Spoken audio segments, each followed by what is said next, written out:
పూర్తి వివరాలు చూసే ముందు మా ఛానల్ ని సబ్స్క్రైబ్ చేయడం మర్చిపోకండి. శ్రీ గురుభ్యో నమః. శ్రీ మహాసరస్వత్యై నమః.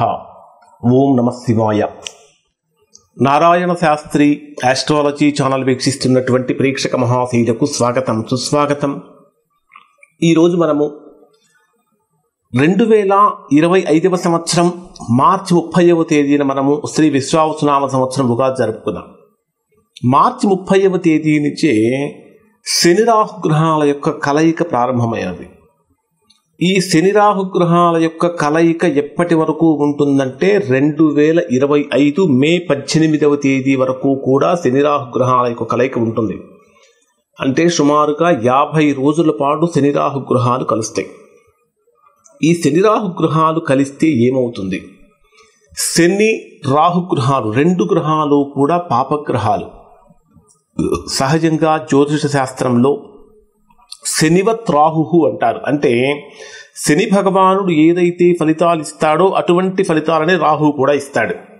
సహజంగా శని ఇచ్చేటటువంటి ఫలితాలన్నీ కూడా పాప ఫలితాలే, అలానే రాహు ఇచ్చేటటువంటి ఫలితాలన్నీ కూడా పాప ఫలితాలే. ఈ రెండు గ్రహాలు కలిసినప్పుడు క్రూర కర్మలు చేయటం, పాపకర్మలు చేయటం ఇటువంటివి ఎక్కువగా కలుగుతాయి. ఈ రెండు గ్రహాలను కలవటాన్ని ఏమంటారంటే శపిత దోషము అంటారు. అంటే 2025వ సంవత్సరం మార్చి 30వ తేదీ నుంచి 50 రోజుల పాటు శపిత దోషం యొక్క ప్రభావం ఉంటుంది. ఏమిటి శపిత దోషం? శపిత దోషం కనుక ఏర్పడితే ఏం జరుగుతుంది, ఎటువంటి పరిణామాలు జరుగుతాయి అంటే, ఈ రెండు గ్రహాలు కూడా 2025వ సంవత్సరం ఏప్రిల్ 14వ తేదీన ఒకే డిగ్రీలో, అంటే పూర్వాభాద్ర నక్షత్రం 4వ పాదంలో ఒకే డిగ్రీలో ఇద్దరు కూడా ఒకే ప్లేస్లో క్లోజ్గా వస్తారు.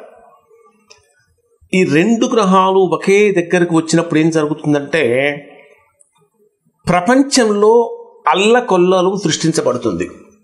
ఆల్రెడీ మనం ఒక వారం క్రితం చూసినట్టున్నాం. ఎందుకంటే భూకంపాలు రావటం ఇవన్నీ కూడా వీటికి సంబంధించినటువంటి సంకేతాలే. అంటే ఈ రెండు గ్రహాలు ఒకే చోట కలిసినప్పుడు, ఒకే రేఖాంశం మీద ఈ రెండు గ్రహాలు కూడా కలిసినప్పుడు ఏం జరుగుతుందంటే ఒకే డిగ్రీలో, అంటే 1.55 డిగ్రీస్లో ఈ రెండు గ్రహాలు కూడా కలుస్తాయి. పూర్వభాద్ర నక్షత్రం 4వ పాదంలో ఏప్రిల్ 14వ తేదీ ఉదయం 11:17 ఈ రెండు గ్రహాలు ఒకే ప్లేస్లోకి వస్తాయి. అప్పుడు ఏం జరుగుతుందంటే, అంటే ఏప్రిల్ 14వ తేదీ కలుస్తాయి కాబట్టి దానికి ఒక 4 రోజుల ముందు 4 రోజుల తర్వాత కనుక తీసుకుంటే, అంటే సుమారుగా 10వ తేదీ నుంచి 20వ తేదీ మధ్యలో కనుక తీసుకుంటే విపరీతమైనటువంటి భూకంపాలు కానీ, మరలా భూకంపాలు రావటం కానీ, సునామీలు రావటం కానీ, మత కల్లోలాలు, మత కలహాలు సృష్టించబడటం కానీ, దేశాధ్యక్షులకు కానీ దేశాల మధ్య కానీ యుద్ధ వాతావరణం పెరగటం కానీ, అన్నిటికంటే ముఖ్యంగా స్టాక్ మార్కెట్స్ అనేటటువంటివి ఎప్పుడూ చూడనంత పతనావస్థకు వెళ్ళిపోవటం కానీ, అంటే కోలుకోలేనటువంటి దెబ్బలు పట్టడం కానీ జరుగుతూ ఉంటాయి. ఇది దేశాల మీద కలిగేటటువంటి ప్రభావం. అసలు సహజంగా ఈ శపిత దోషం అనేటటువంటిది జాతకంలో ఏ రకంగా ఉంటుందంటే, మన జ్యోతిష సంప్రదాయం ప్రకారం కనుక తీసుకుంటే నిష్ణాతులైనటువంటి జ్యోతిష్యులు శపిత దోషం ఉన్నటువంటి జాతకాలను చూడటానికి కూడా ఇష్టపడరు. ఎందుకంటే శపిత దోషం అంటే శపించబడినటువంటి దోషము. ఎవరి చేత శపించబడినది అంటే వారి యొక్క పూర్వజన్మలలో చేసినటువంటి కర్మల యొక్క ఫలితం ఆధారంగా ఈ దోషం అనేటటువంటిది ఏర్పడుతుంది. అంటే గోచార రీత్యా ఈ శపిత దోషంలో జన్మించినటువంటి వారికి కూడా పూర్వజన్మ కర్మఫలాలు అనుభవించాల్సిన పరిస్థితి వస్తూ ఉంటుంది.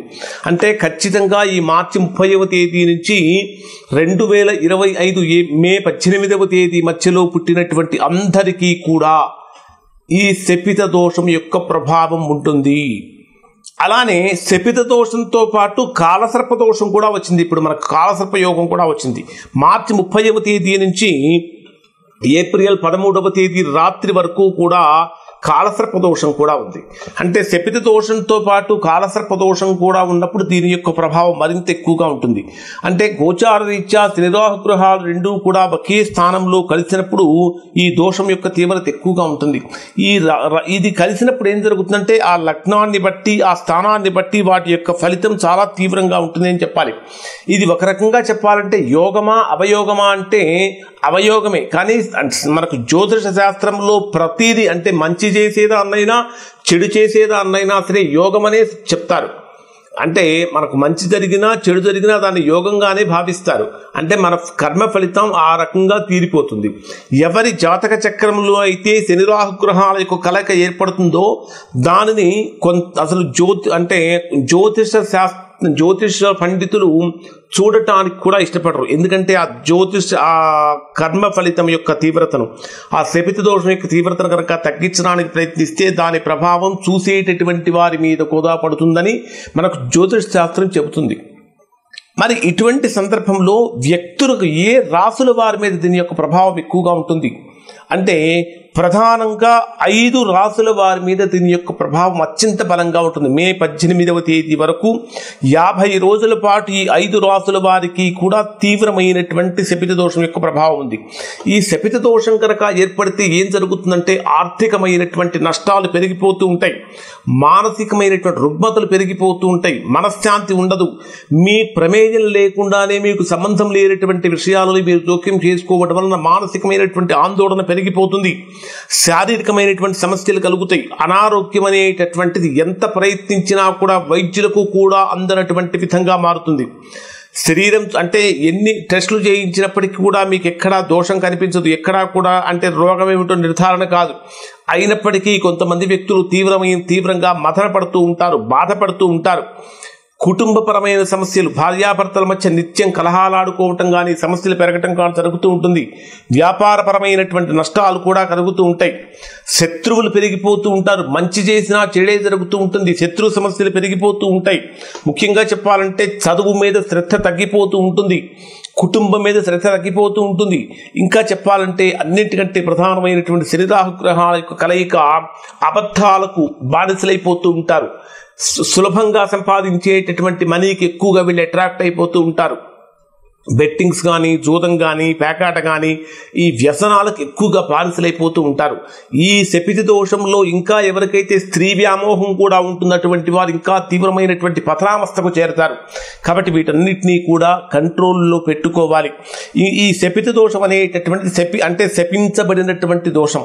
ఈ దోషం యొక్క ప్రభావంతో ఏం జరుగుతుందంటే మనుష్యులు అంటే ఒంటరితనానికి గురైపోతూ ఉంటారు, కుటుంబానికి దూరం అయిపోవటం కానీ, సమాజానికి దూరం అయిపోవటం కానీ జరుగుతూ ఉంటుంది.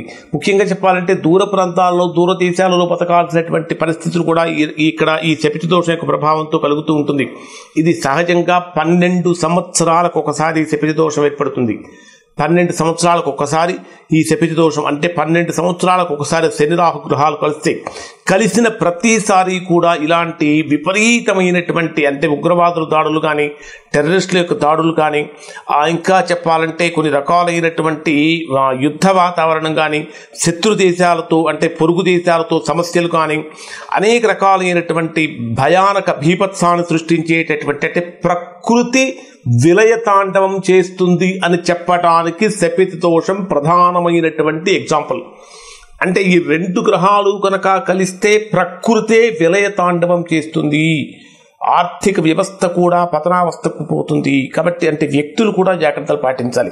ఇక్కడ 5 రాసుల వారికి ప్రధానంగా కనుక తీసుకుంటే ఇక్కడ 5 రాసుల్లో ప్రధానంగా మీనరాశిలో జన్మించినటువంటి వారికి మీ జన్మరాశిలోని శపిత దోషం.